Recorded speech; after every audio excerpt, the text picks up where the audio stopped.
I have known Stephen since he was in first grade, and he's a sweetheart. His sister and his twin brother as well. We live across the street from one another, so that's good. And his parents are here tonight. Good for you. Steve does the hand hewing, and he also does, I wish you had brought some of your beautiful, he does salad bowls and other beautiful pieces of work besides benches and so forth. His work is beautiful. He's also, he and his brother Stephen, twin brother Stephen, have written a book, Men of God, Men of War. Very interesting story about the two paths that the boys took. I won't get into it because I don't want to spoil the plot. And he's working, he just told me that he's working on another book on hand hewing. So be on the lookout for that. And so it is with great pleasure that I introduce Steve Smith.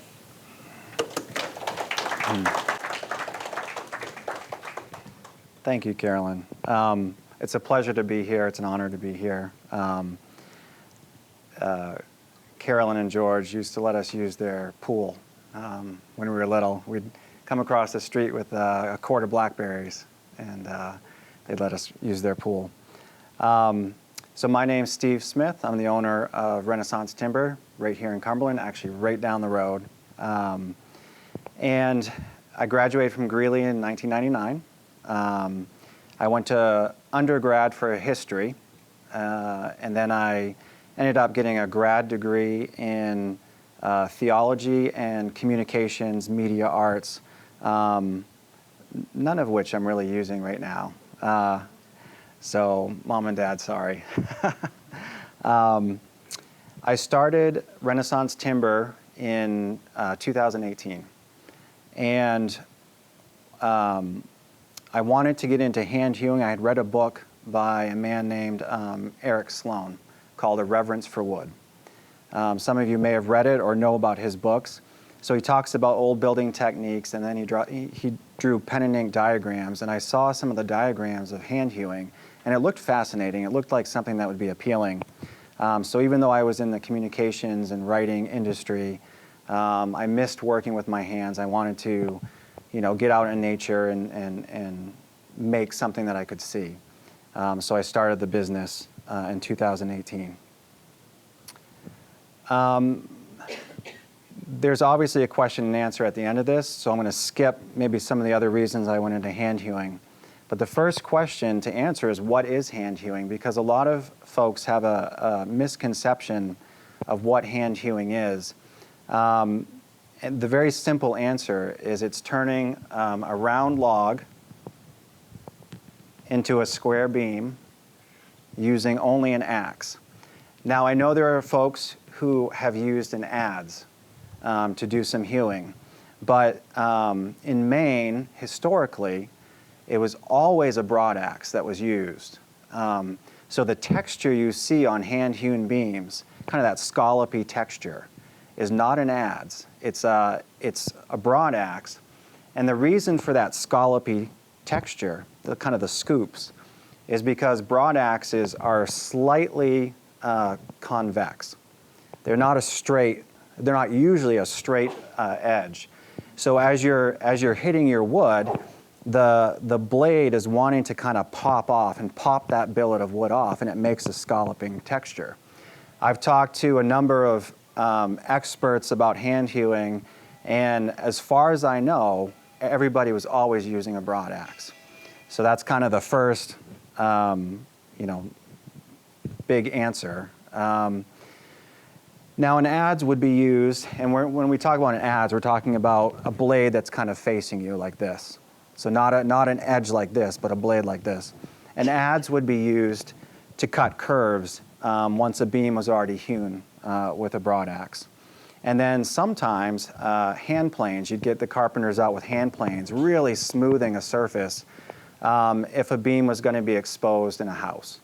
But in a barn, for example, they weren't going to waste time with hand planes. They're not going to put that effort in. How is hand hewing done? Has anybody in this room done hand hewing before? Okay. So obviously we're going to start with a piece of timber. And in Maine, hewers were always using logs and trees that were local to the site. So, you know, if you had a barn down on the end of Tuttle Road that they were going to build, they would look around. They've got pines, they've probably got spruces, they might have firs, maybe they have some oak, but we tend not to have white oak in this area. We have red oak, and that was not usually preferred. Sometimes they would have chestnut. So they would use whatever trees were on site, and it could be a mixture. They would fell them, often in the winter, and then they would start hewing in the spring or early winter.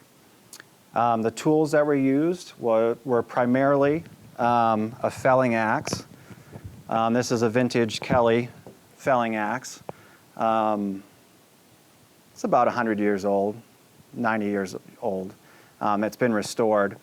It's a jersey pattern. So there's many different types of axes, many different types of patterns. The pattern just means the profile of the head, how long your bit is, which is your edge, you know, the cheeks and everything, and then the handle. So I do 90% of my hewing is with just a felling axe. A lot of folks think that you're hewing mostly with a broad axe. I don't. I remove about 90% of the material with a felling axe. I have a bigger one from a forge in Kharkiv, Ukraine. This is about a 6-pound axe, and it's got a longer handle. And I use this one, and I'll talk in a minute about the technique. I use this one if I'm standing up on a log, because on a large log, I don't want to have to bend over quite as far when I'm scoring, and so the longer handle and the heavier head, the axe does more of the work, and it saves my back a little bit.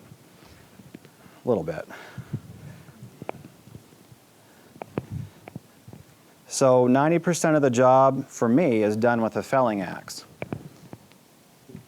and that's what we call rough hewing. So on this log, I'm scoring in with a felling axe, and then I'm rough hewing with a felling axe, and then at the very end of this example log, it's a little bit smoother, and that's because the final stage or the final tool that I use is a broad axe. Now a broad axe has a longer bit, a longer edge. It tends to be single bevel, meaning it's like a chisel point. Comes in like this, but this side is flat. And if we put it on the table, you can see it's slightly convex. It's not perfectly flat. This also has an offset handle. And if you've ever heard the expression of barking your shin or barking your knuckles on something, it comes from hewing.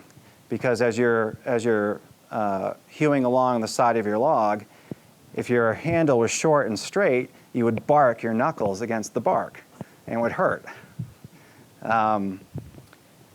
So the broad axe wants to follow a straight line, and it can get a very smooth finish.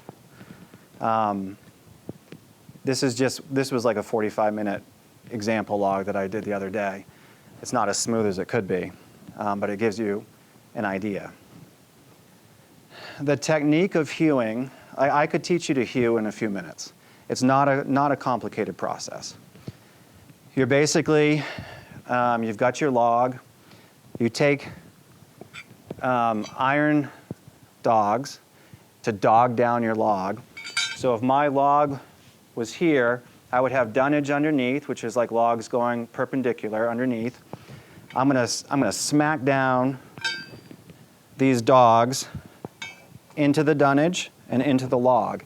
And it's basically a big staple that just holds it fast. You can find any of these tools on eBay or barn clearouts or online. This was forged by a guy in Virginia. So you're going to basically staple your log so it doesn't move. Then you're going to mark your square at both ends of your log. Now this could be a 7-foot log, it could be a 50-foot log. I've done up to 50-foot logs, beams for barn renovations, 8.5 by 11, using a very large tree, the client's tree. So you mark your square at both ends, and then you're going to snap a chalk line, basically from this corner to the corresponding corner, and that establishes your plane as far as as far down as you want. It's going to give you a straight line. Then you come back with your felling axe, and you score in almost to the line. Sometimes you bite a little too much, and you can see some of the notches where I bit a little too deeply. But ideally, you're away from your chalk line, maybe like 1/2 inch to 1/8 of an inch. You score all the way down, one face. Then you come back with the grain, with a felling axe, and you're basically knocking off the billets in between your scoring marks. So the scoring marks are basically stop cuts. And then with the grain, you're popping out the billets with your axe, and you can get as fussy as you want, or you can be really rough about it and, pretty jagged. And then if you want to, you can come back with the broad axe and kind of get it nice and smooth. And if I'm being super fussy, I get out my level, and on like a 50-foot beam, it tends to get pudgy in the middle. You tend to slowly start to veer out a little bit. And so in the old days, they would spit and watch where their spit went, which is obviously going to be plumb. And then they would hew accordingly. I'll use a level every 6 inches just to make sure I'm on track. The other aspect of hewing is time. This is why I don't have competition.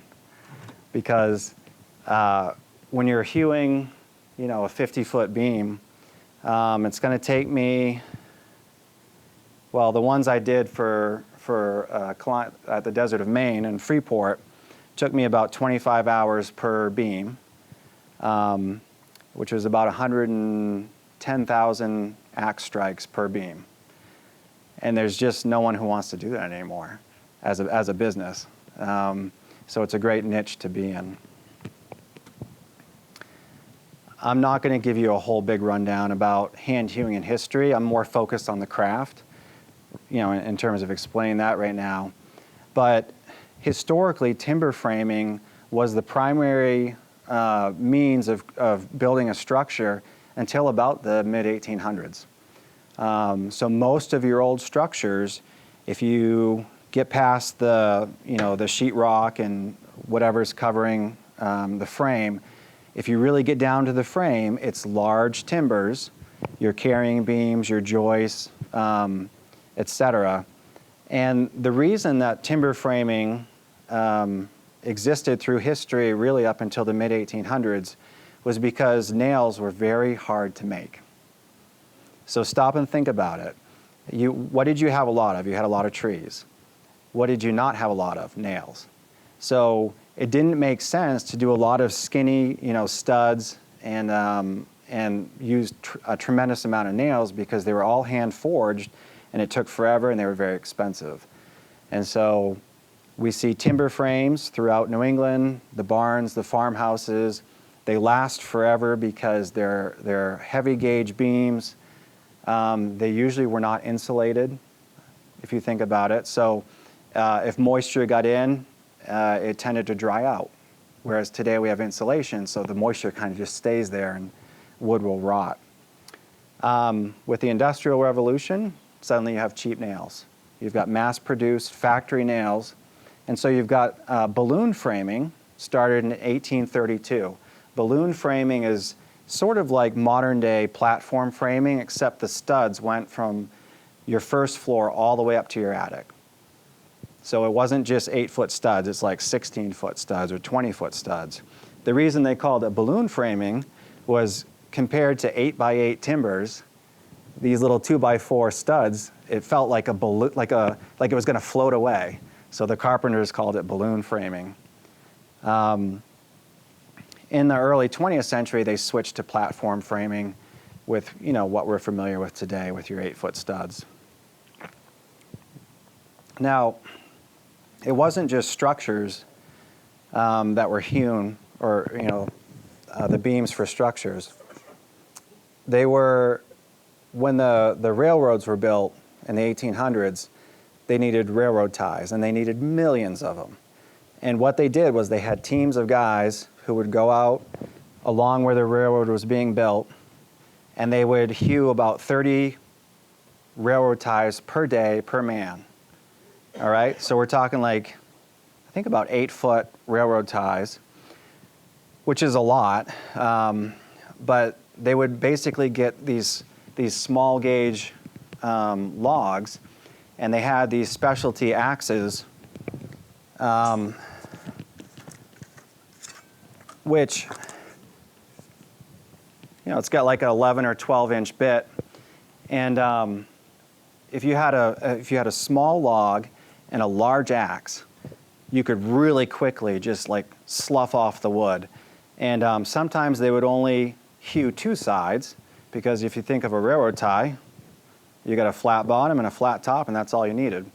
A lot of other times they would hew all 4 sides. If they didn't have enough trees near the railroad site, they would just go upriver. They would find a cross river, go up the river, hew the ties, and float them down. And they would do it by the million.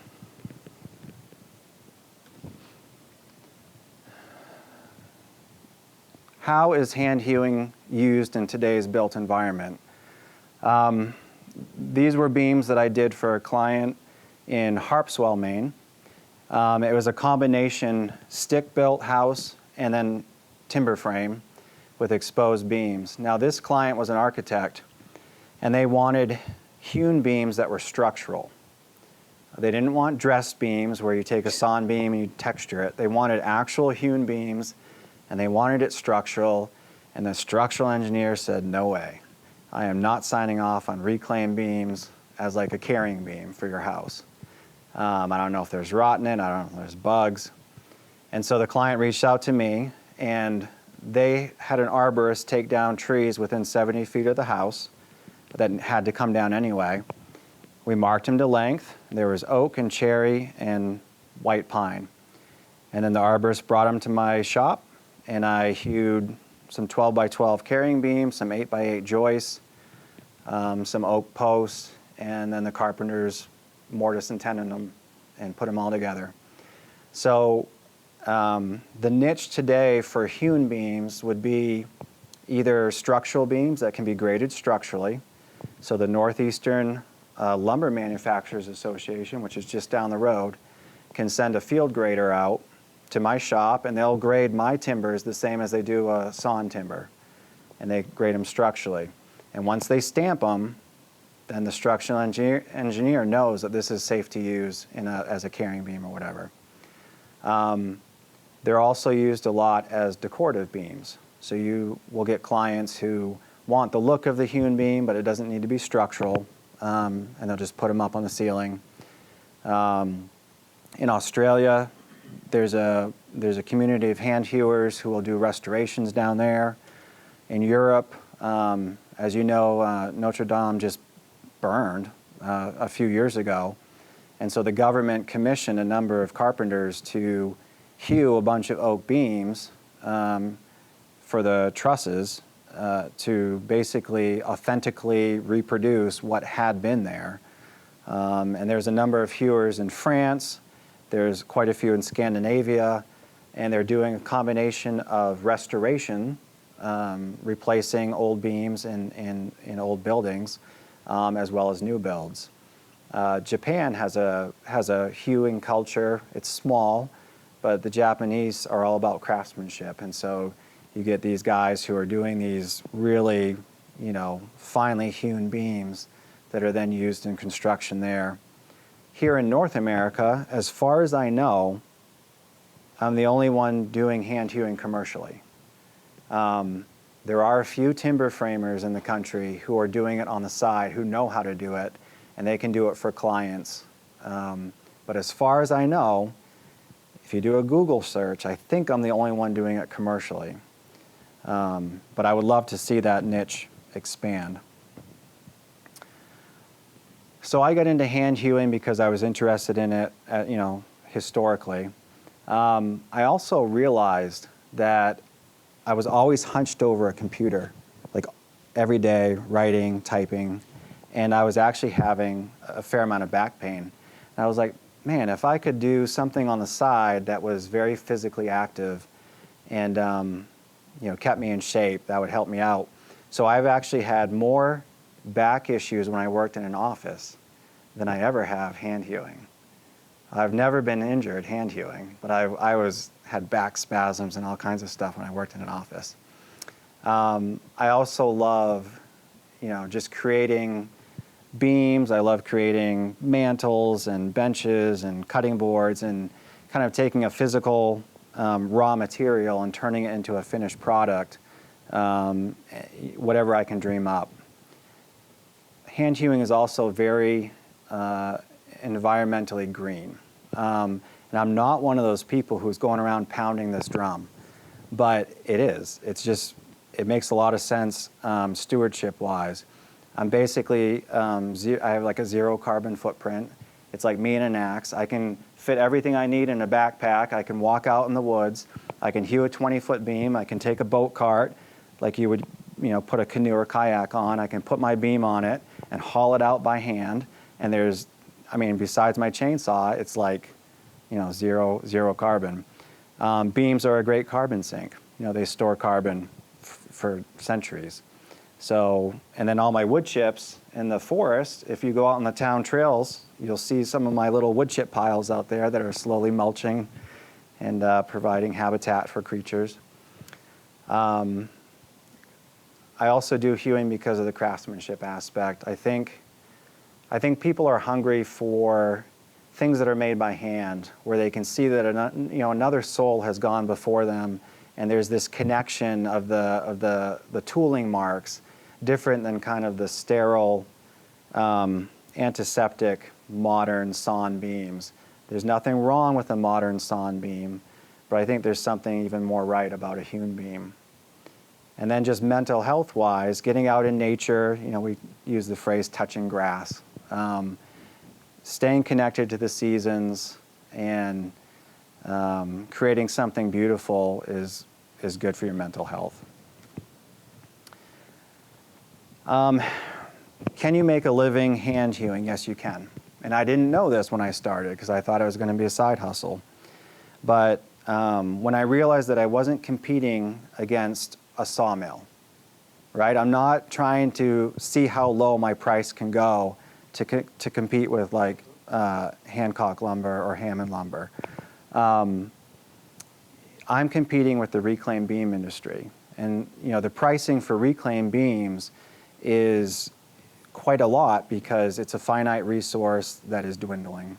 And so even though I may have a small volume, the price point is good, and so I'm able to make a living at it. That being said, I reached out to Hammond Lumber the other day for some sawn beams for a client, and they quoted me a price that about blew my socks off.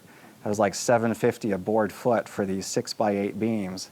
And I was like, well, I'm competitive with that, And the larger the beam gets in terms of a sawn beam, the more competitive my pricing becomes, even at my full price. So at the Desert of Maine, where I was doing the 50-foot beams, it was going to cost the same amount for them to get 50-foot sawn beams from a specialty mill in Vermont and have them shipped to Freeport, as for me to go out in their woods and have an arborist fell the trees and spend a couple weeks hewing them. It was the same price. And they're like, well, that's a no-brainer. Let's have them hewn. Question and answer. I'm sure so I've got different tools up here. I have a draw knife. When I'm, making a channel for my chalk line, usually I'm using a broad axe and I'm just kind of back cutting to slough the bark off in a strip. But some guys will use a draw knife and, they kind of pull along and then the bark comes off. I've got this little carving axe from Ukraine. I've got my felling axe and my larger felling axe, and then the two broad axes. I have a peavey, which is made in Eddington, Maine. And if you're gonna try and roll a large log, you basically grip, against the side of the log, and then you lever, and because the log is round, you can roll it pretty easily just using physics. I also have a sharpening kit that was made by a friend up in Augusta. It's got oil, a stone for sharpening the axe. I do have a file in case I need to get rid of some burrs or whatever. But I sharpen my axes about every 2 hours. So about every 2 hours of hewing, I need to sharpen. If I'm hewing hardwoods, I tend to sharpen more frequently. I do not keep my axes, like if you ran your thumbnail over the axe bits, they're not as sharp as you might think. They're not as sharp as a chisel. And the reason for that is because if they're too sharp, they take damage. Because, in a log like this with a lot of knots, if your edge is too fine and you hit one of those knots, you're going to blow out your edge, and I've done it. You also hit nails sometimes, in trees that were on farms, so I try and keep my edges. They're good enough. They're sharp enough. I also wear shin guards when I'm hewing. Just regular old catchers, baseball catchers, shin guards. I'd like to think I was the first one to think of this because nobody else was wearing shin guards. And on social media, I posted about it, and suddenly the guys in France were like, "That's a good idea, but where do you get guards like that?" Because they don't have baseball in France, so they're using a lot of like soccer guards over there. Some guys will use like a steel mesh sock, and I say that's great, but I'd rather just not get hit with the axe in the first place, so I use the shin guards. Plus, you can take a knee easily in the snow and ice, go down on gravel or wood chips. It's just simple. I'll show you one more thing before I take questions. So I'm not an axe collector. Some people are, and that's great. The axes I have, I tend to use. I don't, acquire a lot. But I did grab this one a couple years ago, and you can see how different the shape is compared to, the other broad axe that I was showing you. And this one does have a very flat back. This is called an Egyptian axe. And this was actually used in Finland. So why was it called an Egyptian axe? It was made specifically to create scaffolding when they were renovating some of the Sphinx and the Pyramid of Cheops. Egypt did not have enough of the timber to make the scaffolding. So they contracted out to Finland. They made a bunch of those specialty broad axes, took very small gauge logs, and those guys would just whip through and they made thousands and thousands of beams for scaffolding. So it's called the Egyptian axe. I think it's an original handle, but I think it's the only one in North America. Questions? What are handles of axes made out of? So a lot of the wood is hickory or ash. So like this is a hickory handle. And this is probably an ash handle. I mean, it's from Ukraine, but the grain tells me it's probably ash. The reason that they made handles from these woods is because there was a certain elasticity about the wood. So you want a little bit of give as you're hewing because of the shock and whatever. So if I'm hewing with this axe, and I tend to lever a little bit. So I'll come down with a strike and then lever. Come down with a strike and lever. And if it's hardwood and the grain is twisty, you can see my axe handles go out a little bit, right? I mean, it'll go out like an inch, but it doesn't break. I've had this for a number of years. But you wouldn't want to make it out of like birch or something. It might shatter. That's a good question. Other questions? Do you use seasoned wood or green wood? When you're hewing, you want it as green as possible. Green means that it's soaking wet. So ideally, the tree comes down and you hew it right then. But apart from that, I tend to keep the bark on my logs, and that keeps it green. In fact, I've got logs sitting in my log yard for a year that still have the bark on, and once I get past that first quarter-inch on the outside, the inside is still green and easier to hew. You can hew seasoned wood, you just have to have a sharper blade, and it's a lot harder to do. Twist stone? So the wood that I'm using the most is white pine. And so white pine is God's gift to hewers, right? It's light, it's fairly strong in terms of beams, it's very easy to hew. And so it feels like cheating. I mean, when you've hewn oak or ash or anything like that and you switch to white pine, it feels like cheating, and I love it. White pine does not move very much as it dries. Part of that is it's not very dense. And so it dries pretty quickly and pretty uniformly, and it doesn't twist as much. But 50% of hand hewing is log selection, and that's something I had to learn. So I've spent 17 hours hewing a relatively short but very knotty, oak log with a lot of grain that's sublimated in. And I was having to do, a cut and then come back and do a back cut so that I wouldn't blow out past my chalk line. So you're doing twice the work. So now an arborist will call me and say, hey, we're clearing a lot. Come pick the trees you want. So I'll go over and I sight up them. I make sure they're straight. I make sure they're clear, meaning very few knots, very few branches. And I can gauge about how high the branches start. And I say I want a 16-footer or a 12-footer or a 20-footer. And I mark them, and they'll cut them for me and bring them over. And it feels like cheating, but it's not. It's smart. Other questions? As you continue to sharpen the blades, do they wear out? Sure. So, yeah, eventually, and you see this with some vintage or reclaimed axe heads where they're like right up to the cheeks, like the bit's right up to the cheeks. Because it was used so much, and it was often used generation after generation.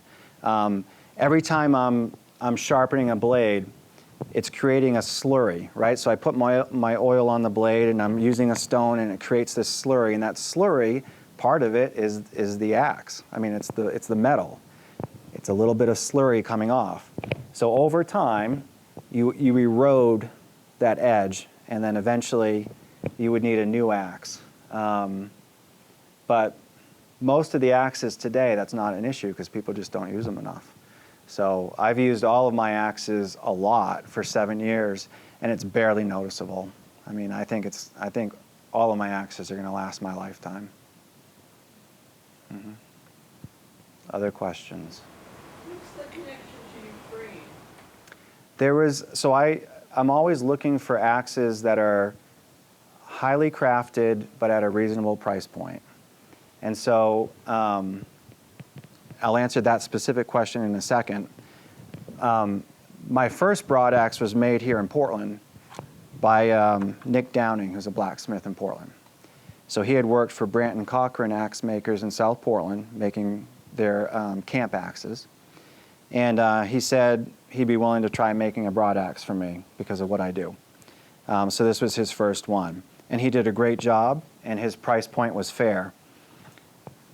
I'm on social media, and an axe maker from Ukraine reached out a couple years ago, and he said, hey, we appreciate that you've been supporting Ukraine and donating to different organizations. We would love to make you an axe. And I was like, well, I'll pay you for it. He's like, no, it's a gift. Don't say no. I was like, okay. And I had heard about this particular axe maker. It's called Strongway Tools. And I asked around because you want to make sure that it's a quality product. And everybody said, yeah, they make good axes. And so they sent me an axe, and I used it, and it was great. The one thing I noticed about European axes, the steel's a little softer. So the couple of European axes that I have, I can sharpen them more easily because the steel is softer on the edges, but they take a little more damage. So it's like this trade-off. It's a high-quality product, and I have ordered stuff from them again, and I would recommend them as long as you realize, you know, don't be hitting knots with them. That's not what they're intended for. I saw another hand. I came a little late. Did you talk much about sharpening? Like what kind of stone you use and like fluid angles and Yeah. have you grinded it all? No. So basically, once my axes are sharp, they stay sharp. I keep them sharp. If I get a vintage axe that has a thick, like a pretty thick bit, it hasn't been used forever, I do have a sandstone, like a grindstone, that has water, and I'll take a lot of the material off with that. In fact, that's what I did with this axe because it was really thick, and so I had to reprofile it. And so I used that sandstone. Some guys and girls will use a grinder, but you have to be really careful because you've heard of losing your temper, right? We know that expression. So steel is tempered to make it hard. If you lose the temper of your steel, you lose the temper by reheating it too much. And so if I use a grinder, an electric grinder, and I get it too hot as you got the friction on there, you lose the temper, and suddenly the steel that was hard becomes soft, so you lose your temper. So I don't tend to use an electric grindstone. I'm mostly using what's called an axe puck. I'll get it out in a minute. I don't want to fool with that right now. But it basically looks like a hockey puck, and it's got a fine grit on one side and like a medium grit on the other. And I drop a couple drops of oil and take my axe and do these circular motions up and down my bit. I don't have something that measures the angle. I just know I know it's right. I don't know. But a lot of guys use files. So the Europeans prefer using files. They don't use axe pucks. The Americans tend to use axe pucks. I don't know why. I don't know who's right. Everybody's right, you know.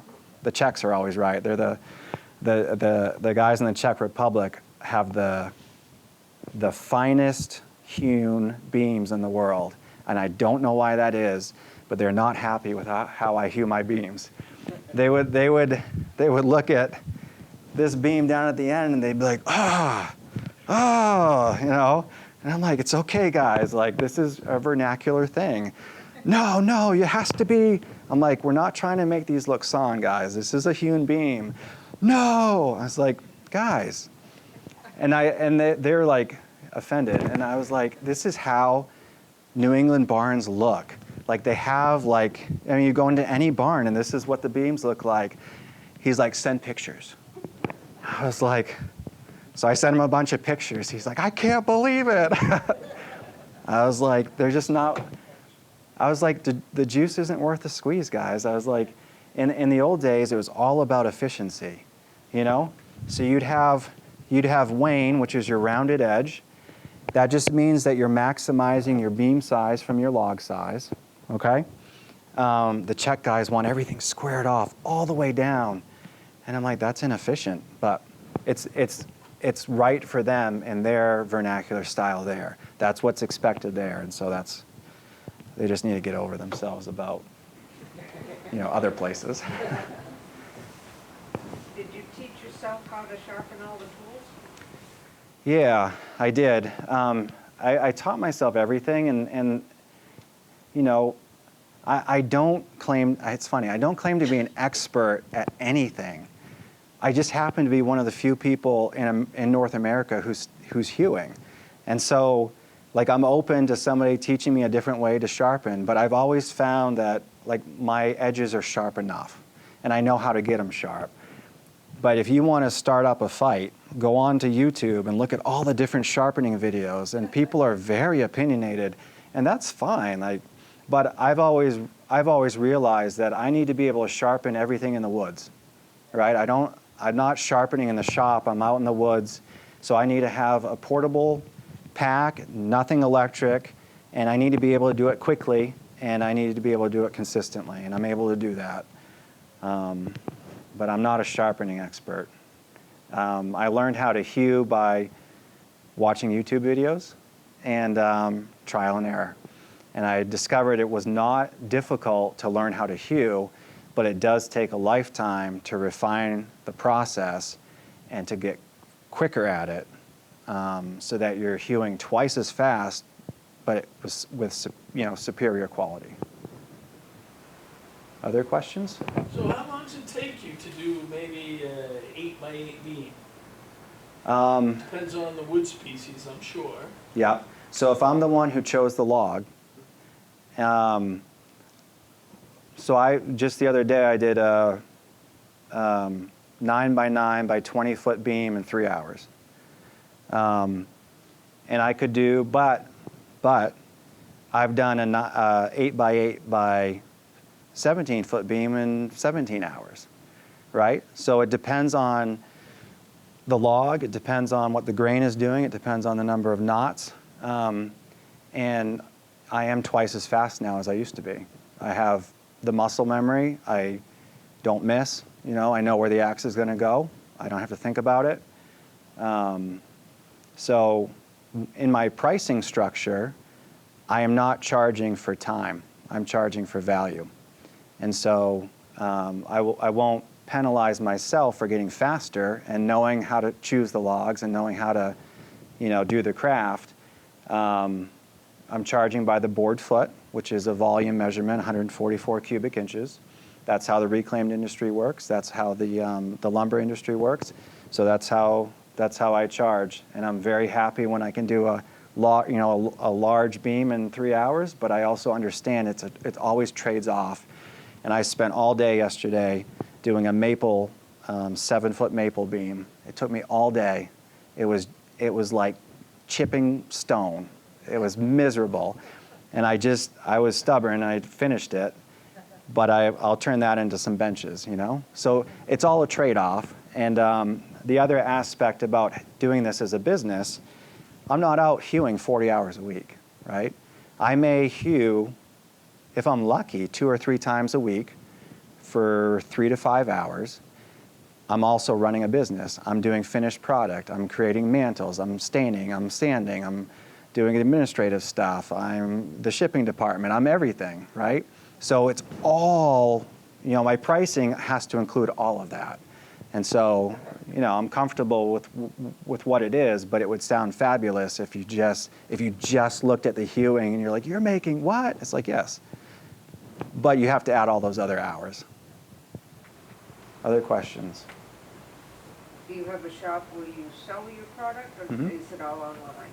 So I used to have stuff online, but because I don't tend to ship anymore, I'm always behind in my local queue. And so I try to only do local sales. I do have a showroom just down the road at 278 Tuttle Road. It's got finished mantles. It has finished beam benches, hewn votive candle holders, and there's a barn full of unfinished beams that people can look at or purchase. I do recommend setting up an appointment just because I'm the only one, there. So sometimes I'm in the woods. But I do have a retail shop. Yep. Any other questions? I don't know what time it is. We still got 5 minutes. Any other question? Yes, sir. Just Dad. Dad. But just to comment about at least one of the Ukrainian axes that came by UPS, and they left it on the porch. And so, the kind person that I am, I decided to bring it in. And back to the environmental sustainability, they wrapped it in what essentially was poster board. And even in Ukraine, they use duct tape. So it was wrapped in duct tape. And about an inch and a half of the axe blade. Of the blade was sticking out. Through. Yeah. You would have lost a finger bringing that axe in. I appreciate your taking the risk. Took it for the team. That's right. Yeah.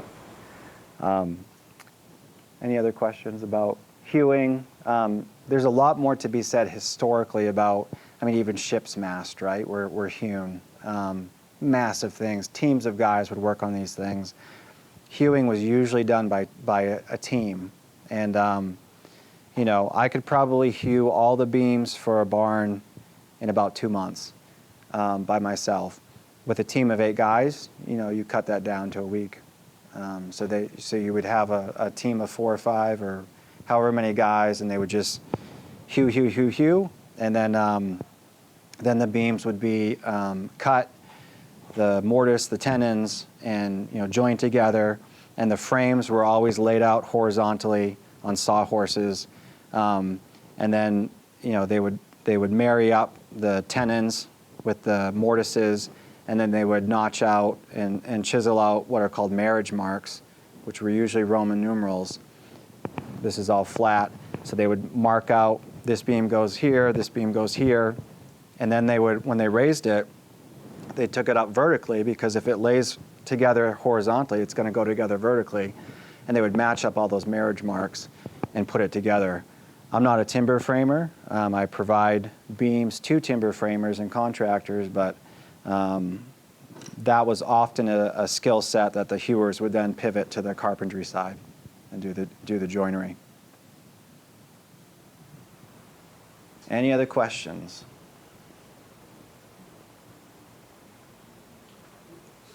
Thank you. Thank you. Thank you all for coming. Please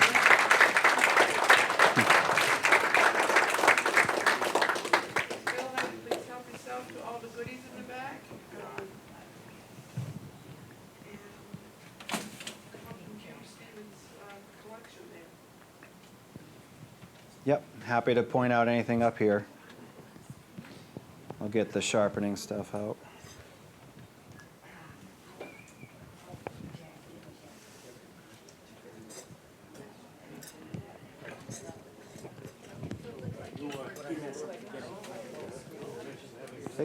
It was, yeah, I mean, just, I didn't go deep into the history of it because, timber framing is what was done for millennia. But